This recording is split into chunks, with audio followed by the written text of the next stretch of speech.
séculos afastaram a Igreja da verdadeira revelação das Escrituras sobre a escatologia. As pessoas imaginam que a escatologia é algo lá para o futuro. Elas não percebem que a escatologia está no dia a dia delas. Em cada lance da vida, Deus está pintando o fim dos tempos. No livro de Isaías, há uma referência sobre o fim dos tempos, onde ele fala sobre as aeronaves, voando sobre as janelas das pessoas como pombas. No livro de Naum, há uma referência das pessoas correndo de um lado para o outro.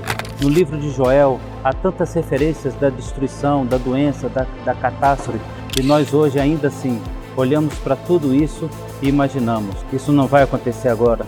Mas a palavra de Jesus Cristo disse em Mateus capítulo 24, que esta geração que visse todas as coisas que os profetas menores falaram, seria a geração que estaria assistindo o fim. Eu olho para a escatologia e eu não consigo ver a escatologia como catástrofes. Eu vejo um Deus falando de amor, eu vejo um Deus falando de misericórdia.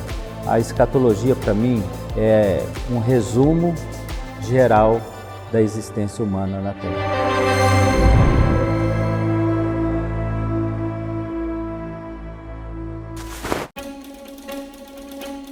Eu sou Israel Leocádio, pastor, mestre em escatologia, tenho bacharelado em teologia sistemática, sou pós-graduado em aconselhamento pastoral e em cartas gerais, formado em psicanálise, também em história, sou professor de grego e de hebraico e essa é a minha história.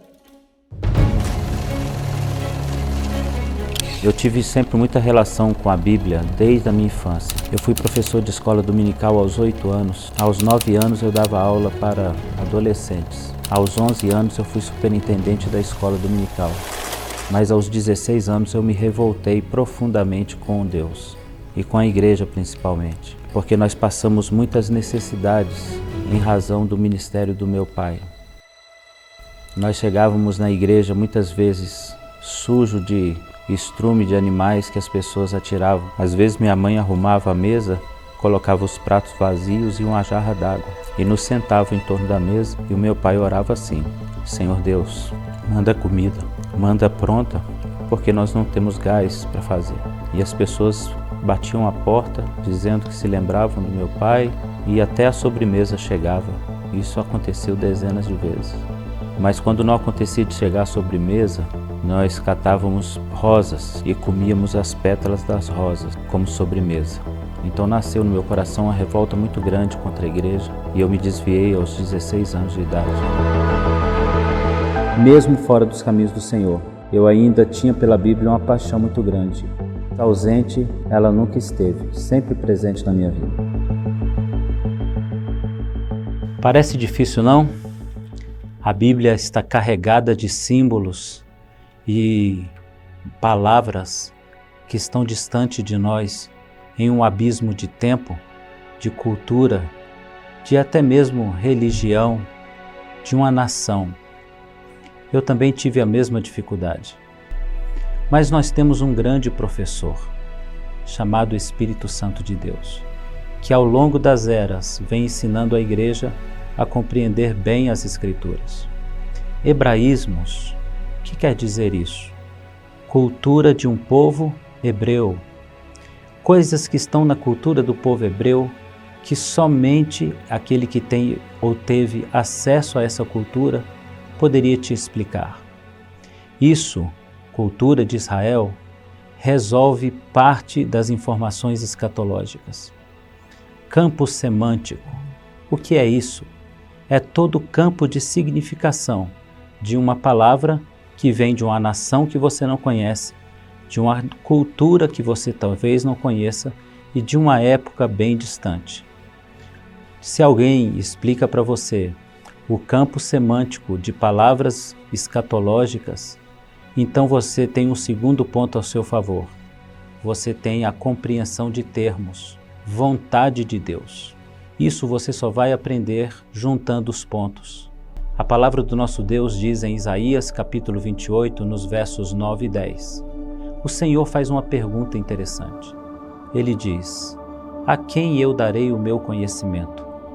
Porventura, aos filhos desmamados que fugiram do seio, não, diz o Senhor, mas darei o meu conhecimento em regra sobre regra, regra mais regra, um pouco aqui, um pouco ali.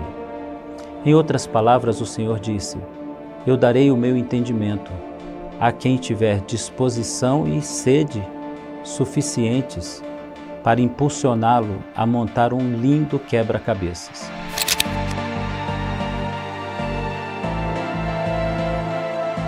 Quando eu tinha 18 anos para 19 anos, eu estava em uma igreja do Evangelho Quadrangular e eu tinha uma camisa amarela e o pastor então que pregava veio andando em minha direção e disse: você que está de camisa amarela. Ele então me chamou lá na frente e disse que desde a minha infância Deus havia me escolhido para ser pastor e que eu pregaria para multidões. Eu tive, na realidade, uma resistência em aceitar. Eu não quero viver a história dos meus pais e houve um período de resistência. Se alguém se aproximasse de mim para falar de Jesus, eu batia nos ombros da pessoa e me retirava. E numa época de campanha política, eu entrei para o quarto do meu pai, numa ocasião que eu estava visitando minha mãe e meu pai, e pedi uns vinis que a minha mãe tinha para que eu pudesse ouvir música enquanto passava a campanha política. Quando eu encontrei uma música, repeti talvez 10 vezes a mesma parte da música, porque ela falava da volta de Jesus, do amor de Jesus e do curto tempo para a gente entender isso. Eu fui evangelizado pelo Espírito Santo de Deus e voltei para os caminhos do Senhor. Desde que eu conheci o Israel, eu pude perceber de imediato o amor que ele tem pelo Senhor Deus. No começo, entender isso foi um pouco difícil, porque nós tivemos que abrir mão de tempo, nós tivemos que abrir mão de lazer, nós tivemos que abrir mão de fatores que iam contribuir para o nosso relacionamento.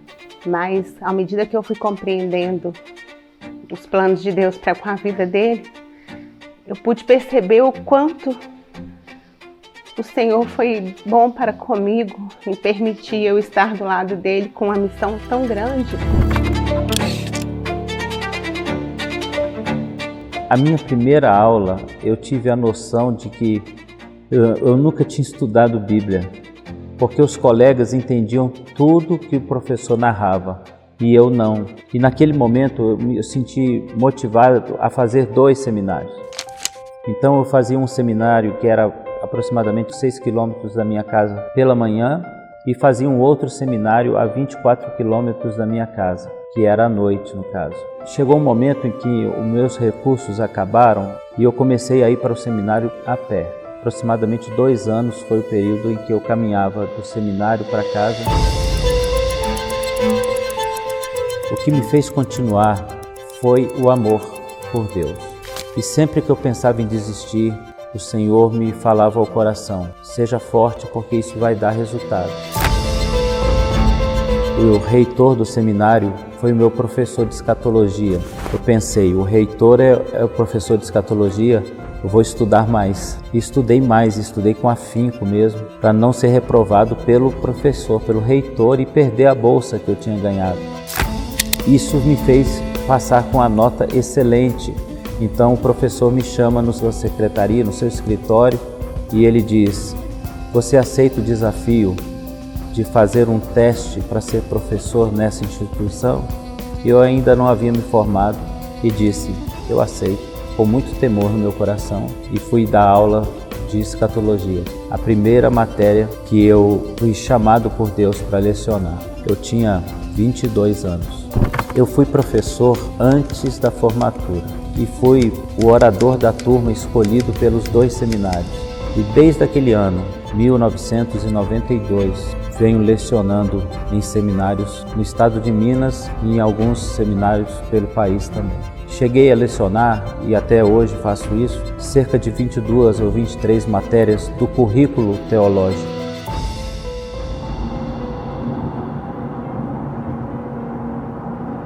Uma das coisas que faz parte da minha rotina é ver os meus pais. E o meu pai tem uma coisa muito linda, porque aos 86 anos de idade, ele todos os dias, ele escreve um poema falando sobre a volta de Jesus, morar no céu, estar no céu. E ele é uma pessoa que me motiva a cada momento que a gente conversa, porque a gente só fala de Bíblia, a gente só conversa de Bíblia. Mas o meu pai é um cara sensacional, é uma inspiração para mim.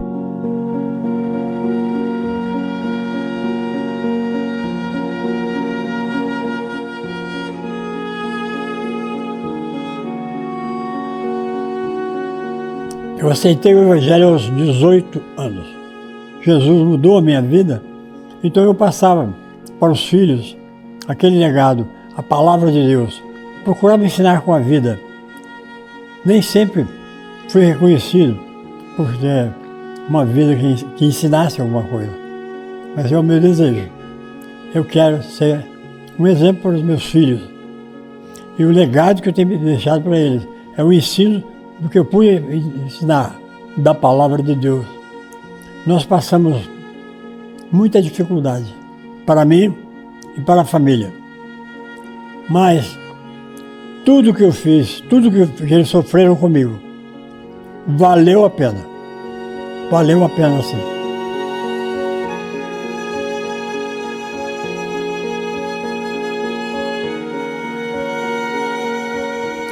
Meu filho Israel tem algo especial. Quando criança, foi desenganado pelos médicos, mas Deus falou que ele não ia morrer.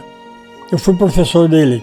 Hoje, eu me assento do lado dele para aprender mais, porque ele me ultrapassou anos-luz em teologia e principalmente em escatologia, e hoje faz um grande trabalho nessa área. Eu me orgulho de ter esse filho por causa do ministério que ele exerce, por causa da dificuldade que ele enfrenta com problema de saúde.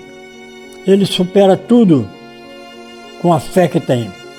Eu me orgulho de ter cada filho que tem, a começar pela mãe deles, que foi a esposa que Deus me deu, e com ela 3 filhos, cada um no seu lugar. Eu vejo você com uma qualidade espiritual, um exemplo de vida. Você é um exemplo.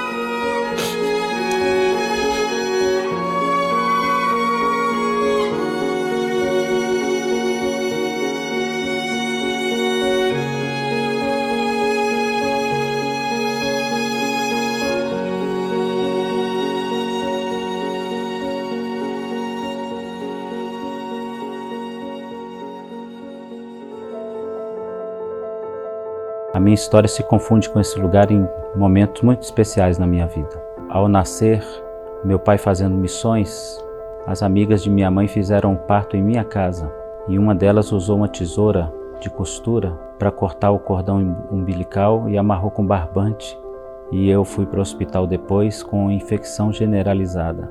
Fiquei 6 meses internado em Diamantina quando o médico anunciou que eu não tinha mais uma semana de vida. E aqui nessa igreja, eles reuniram um ônibus de pessoas para irem orar por mim. E uma senhora disse ao meu pai que eu não morreria, porque Deus havia me escolhido para alguma coisa.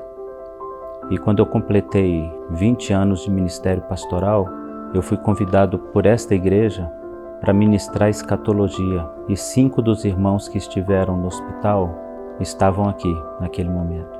E eu pude abraçar todos eles, mas um em especial, que foi a irmã que disse que Deus havia mostrado a ela que eu pregaria para muitas pessoas e que eu não morreria. Então, eu vejo nisso um plano de Deus na minha vida, que eu levei 32 anos de ministério pastoral para conseguir compreender. O meu propósito com simplificando a escatologia na escola da 4ª dimensão é levar as pessoas à experiência que eu vivi de libertação. Eu digo que valeu a pena os 2 anos andando a pé para ir para o seminário, se o Senhor me pedisse os mesmos sacrifícios, eu os daria novamente, porque a recompensa que Deus me vem dando ao longo dos anos é muito maior do que o sacrifício que eu já fiz até hoje. Nós estamos aqui para tirar de você o medo e para levar você ao conhecimento da graça e da esperança que está contida numa matéria tão maravilhosa como escatologia. Eu convido você para estar comigo nessa jornada de conhecimento.